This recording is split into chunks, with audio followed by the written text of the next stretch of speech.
Este programa é livre para todos os públicos. Pelo sinal da Santa Cruz, livrai-nos Deus, nosso Senhor, dos nossos inimigos. Em nome do Pai, do Filho e do Espírito Santo. Amém. A nossa proteção está no nome do Senhor, que fez o céu e a terra. Vinde, Espírito Santo de Deus. Vinde sobre nós. Glória ao Pai, ao Filho e ao Espírito Santo. Como era no princípio, agora e sempre. Amém. Romanos capítulo 6, versículos do 21 ao 23, que você possa pegar na sua Bíblia. Mas vou pedir que você também registre esta passagem, da maneira que você achar melhor. Ou no seu celular, ou colocando um marcador, né? Nas nossas Bíblias, na minha, eu instalei uma fitinha. Aqui tem. A da Paula já tem, a minha fui eu quem coloquei. Coloquei a fitinha porque faz diferença para a gente ter marcado aquela passagem que a gente quer rezar. Sei que muitos têm esse hábito, coloca um panfletinho, coloca um santinho, né, marcando aquela página. Mas grife esta palavra de hoje. Sublinhar, sabe? Para ficar assim, destacada aos nossos olhos, porque ela é uma palavra de salvação. E eu quero agradecer ao principal produtor deste programa, Sorrindo para a Vida, que é o Espírito Santo, porque é Ele quem move todas as coisas, é Ele quem dá sabedoria para a partilha, é Ele quem traz o testemunho de acordo com aquilo que Ele, o Senhor, quer ensinar aos seus filhos. Como esse testemunho que nós acabamos de escutar, não poderia ser melhor para iluminar esta palavra que nós vamos ler agora. Ontem, quando eu rezava e quando eu me preparava para o Sorrindo para a Vida de hoje, porque eu sempre faço isso no dia anterior, eu não tinha ideia de que nós íamos abrir esse momento de oração com um testemunho dessa magnitude, nem relacionado a esse assunto. Eu não sabia, mas Deus sabia. E quando Deus preparou esse programa para além da nossa capacidade, conta com a nossa capacidade, conta, mas extrapola a nossa capacidade. O Sorrindo para a Vida conta conosco, mas ultrapassa a todos nós. Você é testemunha disso. Você sabe que Deus age neste programa. E quando Ele fez tudo isso, uniu esse testemunho com esta palavra, Ele estava pensando, Deus estava pensando em você. Estava pensando em mim e em cada um de nós. Então, Romanos 6, do 21 ao 23, começa com uma pergunta de Deus para mim. Começa com uma pergunta de Deus para você, que diz assim: que fruto, que resultado colhieis então de ações das quais hoje vos envergonhais? Olha que pergunta. Para o nosso passado. Que fruto colhieis?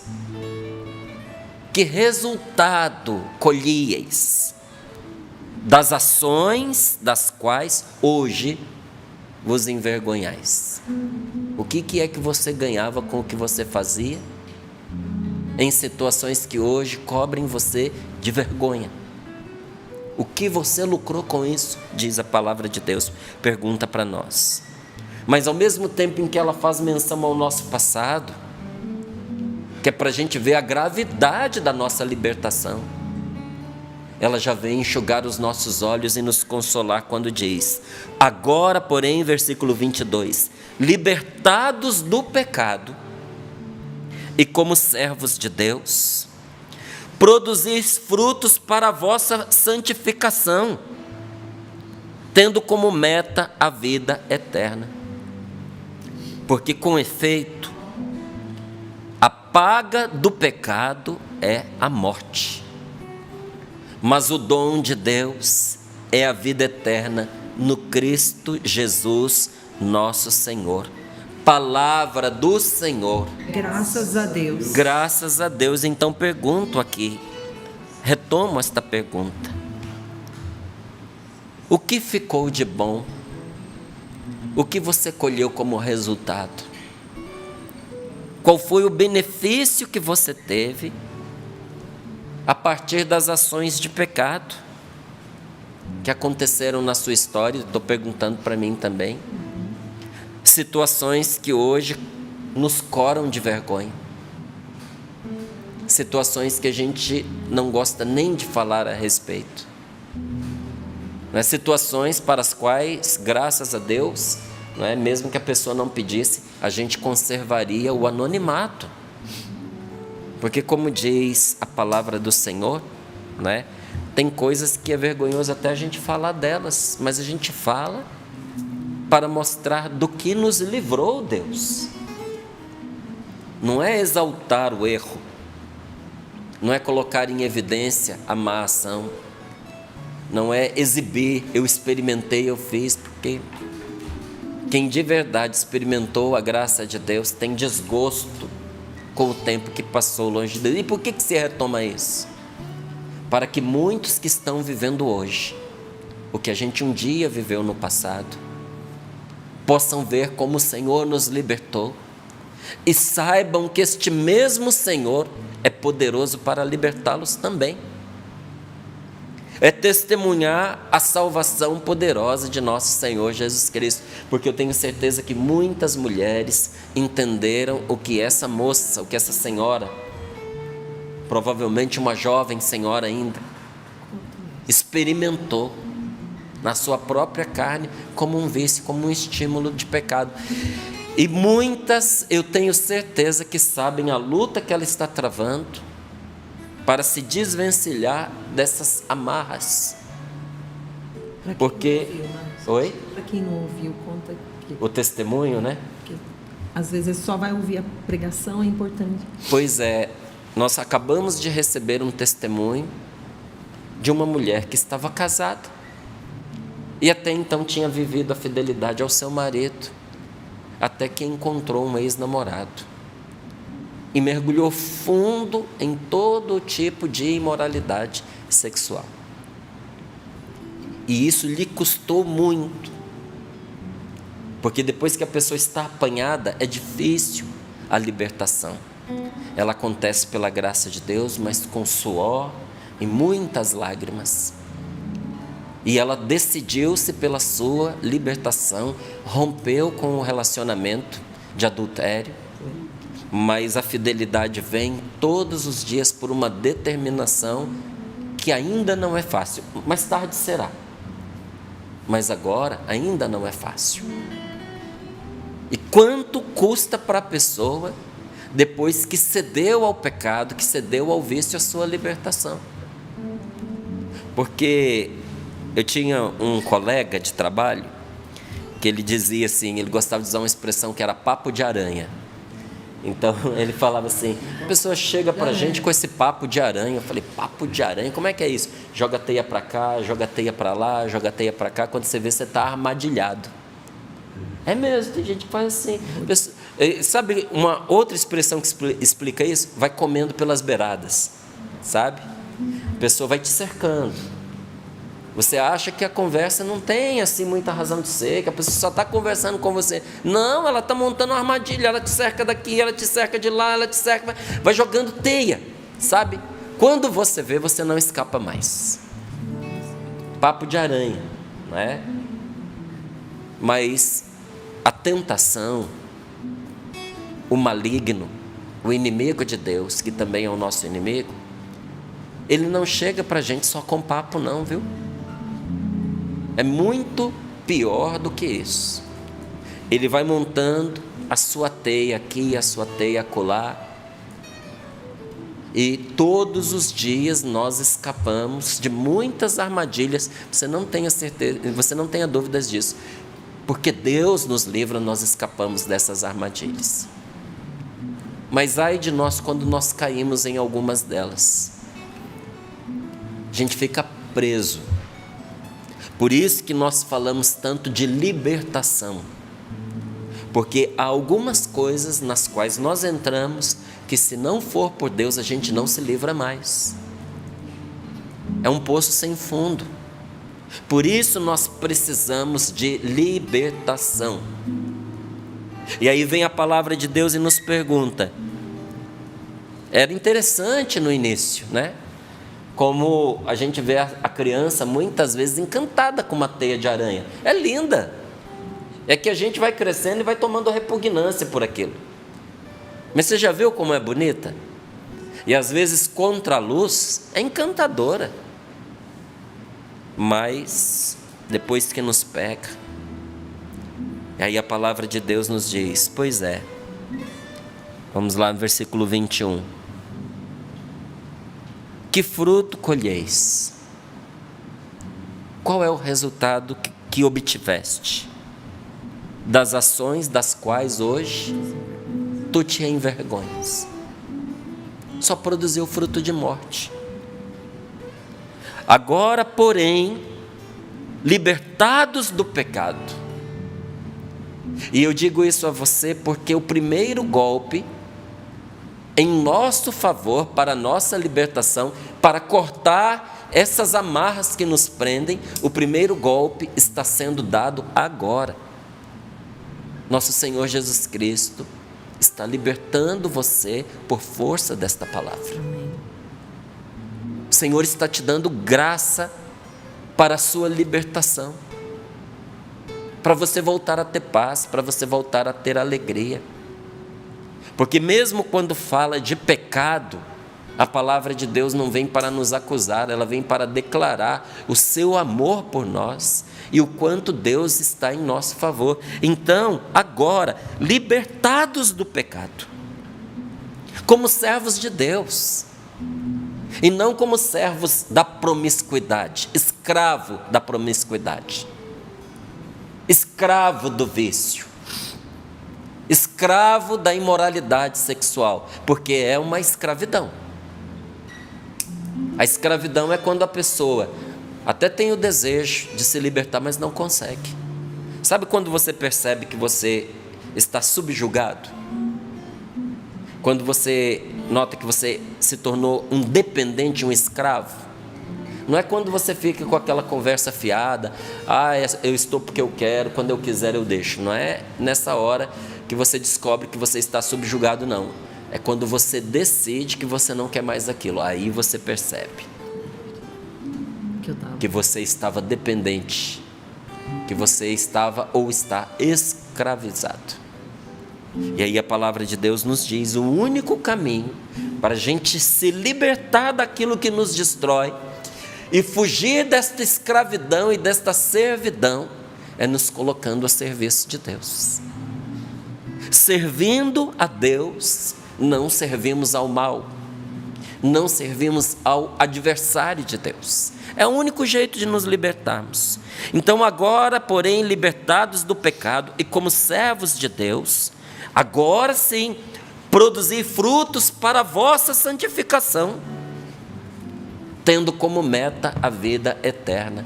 Para onde nos leva estes frutos de santificação?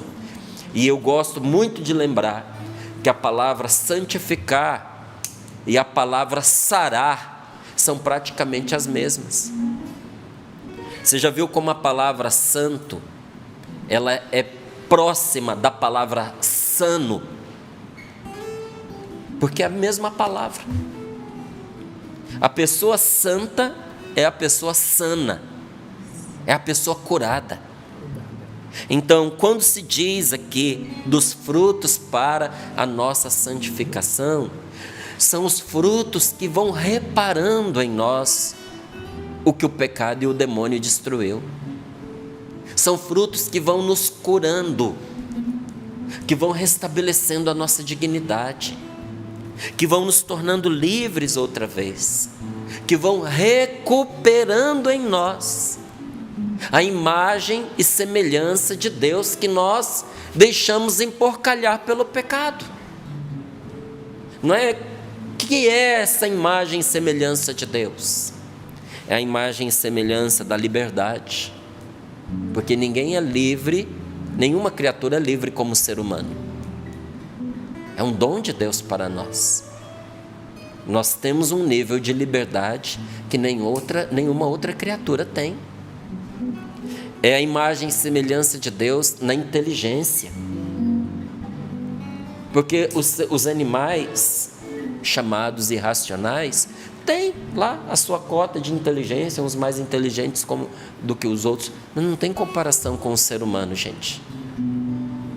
Eu sei que há uma teoria aí, há uma mentalidade nesse mundo, que o ser humano não passa de mais uma espécie. Isso é teoria pagã, descristianizada, e que tem como vista rebaixar o ser humano, e não elevar o ser humano em sua dignidade, até sob as aparências de uma falsa ecologia, não é? Mas os cristãos não são a favor da ecologia. Somos os primeiros a serem em favor da ecologia. Somos os primeiros a defender aquilo que Deus criou, a cuidar dos animais, a cuidar da natureza, inclusive porque é um patrimônio, não é recurso, é patrimônio, que nós temos a responsabilidade de melhorar e deixar para as futuras gerações. Mas aí, em nome de uma falsa ecologia, quer-se achatar o ser humano à mesma categoria de qualquer outra criatura. Não é, irmão. O Senhor nos fez a sua imagem e semelhança. Com vontade própria nós temos, com liberdade, com inteligência, com uma capacidade de amar que não tem igual. Não é? Afeto, os animais têm também. Não é? Muitos animais manifestam ternura, manifestam afeto, mas amor é o ser humano. Não é? Tanto que você vê no reino animal, existe o afeto, existe o instinto de proteção, mas quando o outro animal fica adulto, muitas vezes é expulso da tribo, muitas vezes é devorado pelos outros membros da tribo, não é? Muitos filhotinhos só persistem porque o instinto materno faz com que a mãe cuide deles, mas em situação extrema de fome, às vezes a própria mãe devora, às vezes o progenitor devora. Então não queira comparar o nível de amor que um ser humano é capaz de ter com o de um outro animal. Não é? Mas o ser humano também é capaz das piores atrocidades, porque quando o amor se degenera, a gente é capaz de coisas terríveis, coisas das quais diz a palavra de Deus, a gente se envergonha. Que fruto colheis então de ações das quais hoje vos envergonhais? Pois o fim daquelas ações era a morte. Eu não estou inventando esta palavra. Esta palavra é de Deus para a nossa salvação. Tem coisas que a gente fez que ia nos levar para a morte. Está aqui, olha, o fim, a finalidade, o objetivo daquelas ações. E a conclusão daquelas ações era a nossa morte. Aquilo ia terminar nos matando. Você percebe? Aquilo ia terminar nos matando. Tem coisas que a gente faz que, se nós não renunciarmos, vai nos levar à morte eterna. A gente vê tantas discussões aí sobre o aborto. Não é porque uma coisa pode se tornar legal que ela vai se tornar moral. Não é porque não leva para a cadeia que se torna correto. E nem é porque alguém canetou lá que, se a pessoa fizer, ela não vai ser presa, que isso exime dos frutos de morte que isso vai trazer. Isso não é uma opção para nós cristãos. Não é uma opção para você, minha querida. Matar alguém, ainda mais dentro do seu ventre, da sua barriga. Sabe, eu bendigo a Deus pela coragem das mães que foram capazes de ter filhos nas situações mais difíceis da vida. E eu nunca vivi para ver uma dizer que se arrepende de ter tido o filho. Nunca vi. Mas eu já vi muitas prostradas, destruídas, confessarem a tristeza de ter cometido um aborto. Então, quando uma pessoa vai por esse caminho, e não é só a pessoa quem faz, mas quem incentiva, quem apoia, quem acoberta, é passível do mesmo pecado e leva à morte eterna, se a pessoa não se arrepender e não confessar. Vai levar à destruição da vida da pessoa neste mundo, porque ela nunca vai ter uma vida plena, nunca vai ser uma pessoa feliz, se não se arrepender, se não confessar e se não permitir a Deus que realize isso aqui. Olha, agora, porém, libertados do pecado e como servos de Deus, produzis frutos para a vossa cura, para o saneamento do vosso coração, para a vossa santificação. Se não for confessado com sincero arrependimento, leva à destruição da vida neste tempo presente e no futuro leva a pessoa à morte eterna, leva ao inferno. Leva ao inferno, não há o que fazer, né? Tanto que muitas pessoas elas pensam assim que a excomunhão ela é um castigo que a igreja infringe a uma pessoa que de repente rompeu, um herege. Não, a excomunhão é mais uma constatação do que uma imposição. Tanto que tem pecados que se a pessoa cometer, ela entra automaticamente em estado de excomunhão. Não precisou alguém, um padre, um bispo, chegar lá para ela e dizer: você está excomungada. Então, se não é preciso que alguém chegue e diga para a pessoa, é porque é mais uma constatação do que um castigo imposto. Como assim uma constatação? A igreja declara que existem certas coisas que fazem com que a pessoa esteja fora da comunhão com Deus e da comunhão com os santos, com os irmãos. A pessoa está em estado de desgraça. São essas situações que a palavra de Deus vai dizendo para nós, que levam à morte eterna. Porque com efeito, diz aqui, qual é o salário do pecado? Qual é o produto final dele? A morte. Eu e você podemos, à custa do que fazemos, merecer a morte. Produzir morte. Mas nós não podemos por nós mesmos, por melhores que sejamos, por mais que façamos o bem, nós não somos por nós mesmos capazes de produzir a vida. A vida é dom de Deus. Por isso que eu digo a você que antes de tudo esta palavra é uma declaração de amor, que diz aqui, olha, mas o dom de Deus, o presente de Deus, é a vida eterna no Cristo Jesus, nosso Senhor. Qual resultado você colheu de uma vida longe de Deus? É quase a pergunta de uma mãe que quer a felicidade do filho, que está perdido, e o chama de volta à razão. Acorda, meu filho, reage pelo amor de Deus. Meu filho, para com isso. Quantas mães entre lágrimas disseram isso a um filho que estava na dependência química: meu filho, acorda, isso está te matando, meu filho, você não foi feito para isso, meu filho, eu te amo tanto, eu quero que você viva, abandone esse cigarro, abandone esse álcool, você está se envenenando. Quantos de nós podemos ainda ouvir a mãe da gente falando isso, né? Meu filho, essas companhias não vão te levar a lugar nenhum. Meu filho, olha com quem você está andando. Diga para mim se esta palavra não é a palavra de um Deus apaixonado, que quer nos salvar a qualquer custo.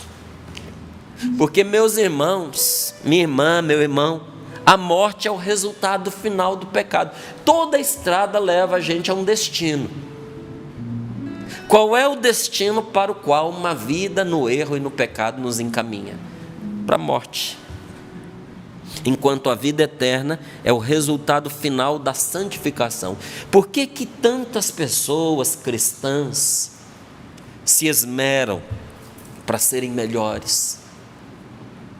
buscarem a santidade. Não é só para a gente ter uma vida tranquila, pacata nesse mundo, ou para a gente ter uma proteção divina, não é? Em momentos assim de perigos, né? Como se a gente ficasse se iludindo que aí a gente estando com Deus nós vamos ser preservados de certas dificuldades. Não, não é isso não.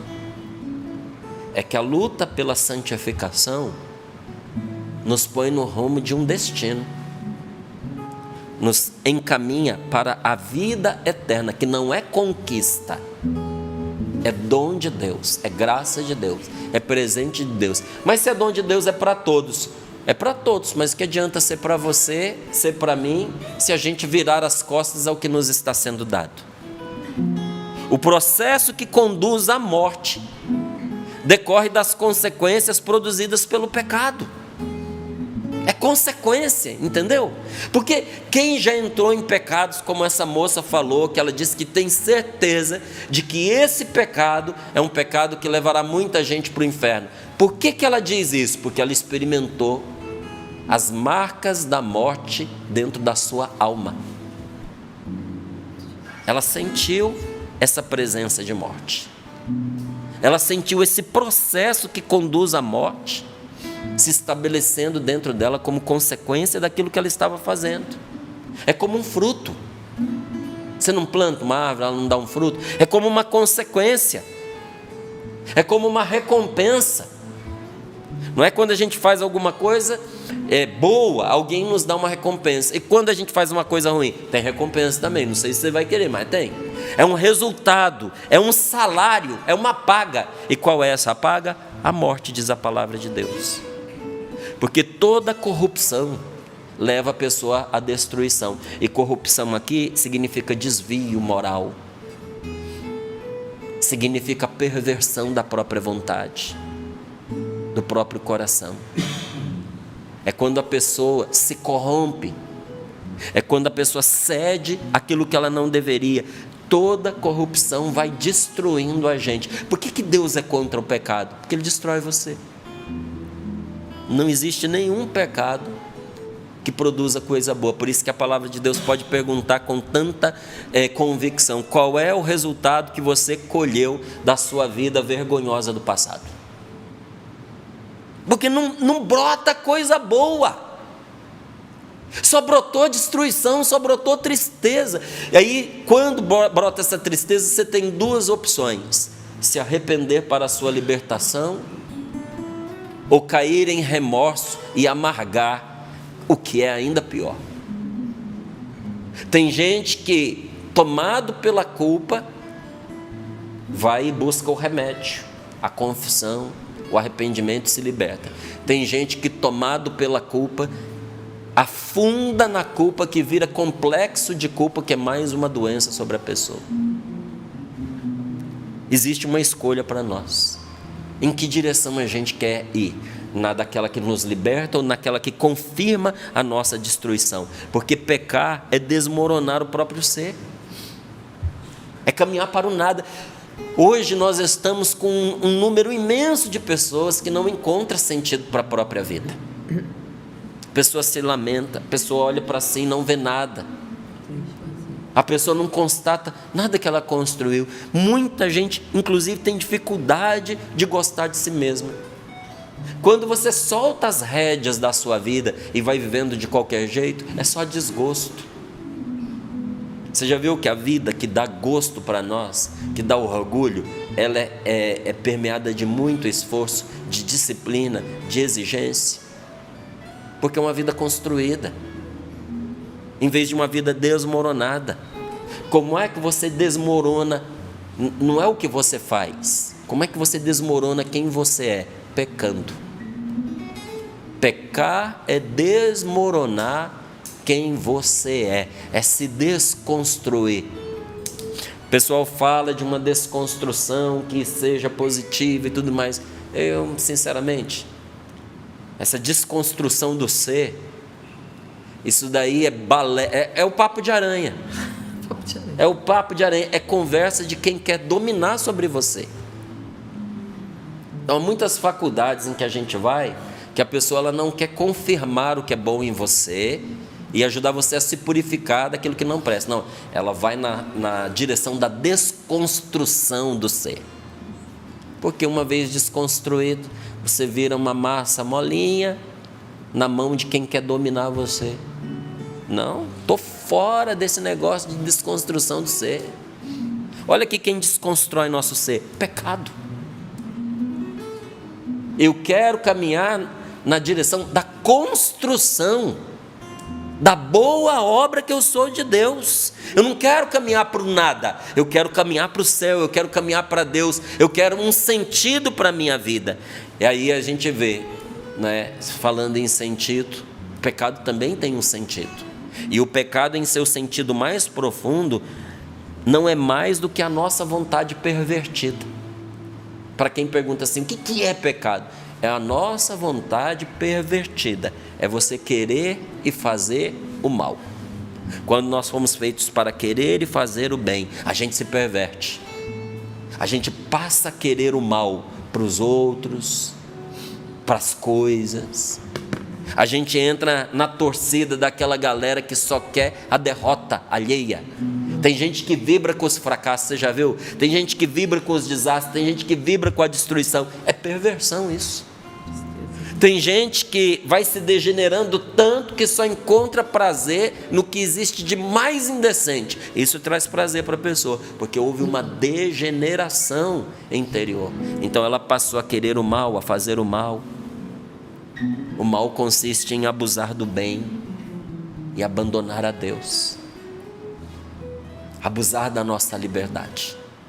Até sobre aquele pretexto, Deus é bom, vai perdoar a todos, então aí eu vou e abuso. Isso me destrói. Isso põe a minha alma na direção da perdição. E aqui está a diferença entre as duas mortes, porque esta palavra ela nos mostra a diferença entre duas mortes. Porque todos nós vamos passar pela experiência de pelo menos uma morte. Mas não tem duas mortes? Nem todos vão passar pela experiência da segunda morte, não. Mas diz a palavra de Deus que existe uma segunda morte, que é aquela morte eterna, né? E qual que é a diferença entre as duas? Quando a alma abandona o corpo, acontece a morte física. Quando a alma abandona Deus, acontece a morte espiritual. Por que tem gente que está morrendo por fora, mas está vivo por dentro? Porque a alma está deixando o corpo, mas não deixou a Deus. Tem gente que na hora da sua morte, o quarto em que a pessoa está se enche de vida. Você não fica vendo luzes, reflexos, mas você percebe que o quarto ficou iluminado. Você percebe que existe uma presença forte, bondosa, ali naquela hora, porque Deus está com a pessoa. O corpo desfalecendo, mas muitas vezes até entre dores e lágrimas, um sorriso no rosto, cheio de paz, porque a alma não abandonou a Deus no decorrer da sua vida. Agora, quando eu e você abandonamos a Deus, a tristeza toma conta, a morte toma conta. Um dos sintomas de que se caminha para essa morte espiritual, sabe qual é? É o estado de tristeza. Estado de tristeza. Porque tristezas pontuais a gente vive. Você é ofendido por alguém, você não vai ficar alegre com isso. Chateia, irrita, você fica até às vezes um pouquinho triste, mas você não entra em estado de tristeza. Você logo reage e diz: quer saber? Essa pessoa que fique com a ofensa que ela me cometeu contra mim, eu não vou pegar lixo para mim. E você reage, você toca a vida adiante. Não é assim? Agora, existe um estado de tristeza na qual a pessoa sucumbe quando ela ingressa na morte espiritual. E sem dúvida alguma, o pecado é um motivo da tristeza. Então, convertamo-nos ao Senhor. Porque se o pecado é a razão da nossa tristeza profunda, a volta para Deus nos devolve a alegria. Volte para Deus. Olha, aqui está uma das grandes mostras do amor de Deus. Porque o Senhor não só nos devolve a alegria de viver, como também nos devolve a vida que nós havíamos perdido por nossa própria culpa. nós podemos vencer a morte. Podemos, pela graça de Deus. Mas é por dom de Deus. E nós podemos merecer a morte. Aí já não é por dom de Deus, é por responsabilidade nossa. Márcio, eu posso merecer a morte? Sim, você pode, eu também. Nós podemos fazer por receber essa paga. Mas a vida eterna é dom gratuito de Deus que nos ama. Não podemos mais virar as costas a este dom. Feche os seus olhos um pouquinho para nós rezarmos. Se você puder, põe as mãos sobre o seu peito. Você não pode mais virar as costas a este dom. Hoje em dia as pessoas fazem de tudo para não morrer. Tem gente que faz de tudo para morrer um pouco mais tarde. E não dá para entender que a pessoa não faça nada para não morrer para sempre. Olha, você que tem cuidado tão bem da sua saúde, tem feito exercícios, tomado remédio para viver um pouco mais. O que é que você está fazendo para você viver para sempre? Porque muitos de nós lutamos para não cometer pecados graves até. Matar, roubar, idolatrar, adulterar. Mas e as pequenas maldades? E os vícios de caráter? Os vícios de comportamento? As mentiras, as calúnias, as palavras cruéis. Às vezes a pessoa se livra de uma montanha de pedra, mas ela se deixa sepultar por uma montanha de areia. Ela elimina os pecados graves, mas não tem atenção às teias de aranha que vão armadilhando a sua vida, aos grãozinhos que vão se formando numa grande montanha que uma hora esmaga a gente. A conversão, a volta para Deus, meus irmãos, é uma tarefa diária. A cura interior é uma decisão também que nós tomamos. Então diga para Deus agora: Senhor, eu quero me voltar para Ti. E o meu primeiro passo eu quero dar nesse momento de oração. Senhor, eu estou entendendo que essa é uma tarefa diária. Meus queridos, a gente caminha todos os dias por este mundo cheio de poluição. E se torna praticamente impossível a gente não se contaminar. Quando a gente não se suja de lama, pelo menos de poeira. Para ter a vida de Deus. Para você ressuscitar espiritualmente hoje. Para chegar à ressurreição da graça do Senhor, nós temos que passar primeiro pela crucificação dos nossos pecados, pela conversão. Como é que isso acontece? Voltar para Deus. Quando Deus se torna o primeiro na sua vida de novo, você crucifica o pecado que estava te matando. Tome a sua decisão agora e diga: Senhor, é a Ti que eu quero. Senhor, eu sei que eu já te escolhi, mas eu preciso, por causa da minha fraqueza, renovar a minha escolha por Ti nesse dia. Senhor, eu renovo a Ti a minha consagração, e eu quero declarar agora, de viva voz, que eu sou de Deus, que a minha escolha é por Deus, e que eu renuncio a tudo que está minando a minha vida com Deus. Senhor, iluminado por esse testemunho, hoje de uma maneira especial e particular, eu quero renunciar a todo pecado de imoralidade sexual, de inclinação para adultério, de fantasias de adultério, de toda desordem moral que eu vivo no meu íntimo, Senhor, mas também qualquer desordem moral que eu tenha praticado, eu renuncio agora, porque eu quero a Tua vida. Amém. E não quero essa recompensa de morte. Eu renuncio a esta recompensa de morte e eu escolho o dom de Deus. Presença forte em mim, eu posso dizer: habitas aqui. Porque escravo eu fui e hoje eu sou mais livre aos Teus pés.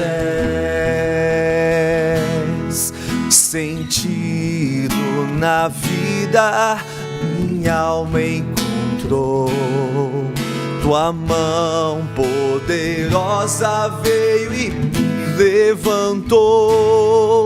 Agora eu posso declarar: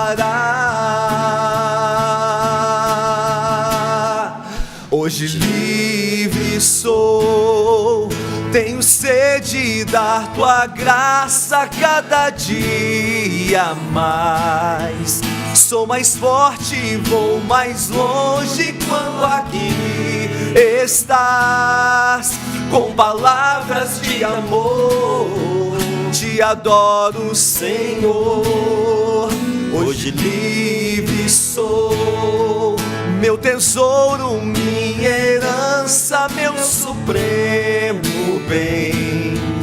Nem tribulações nem dor podem nos separar, e jamais irão romper o que o amor selou. Hoje livre sou.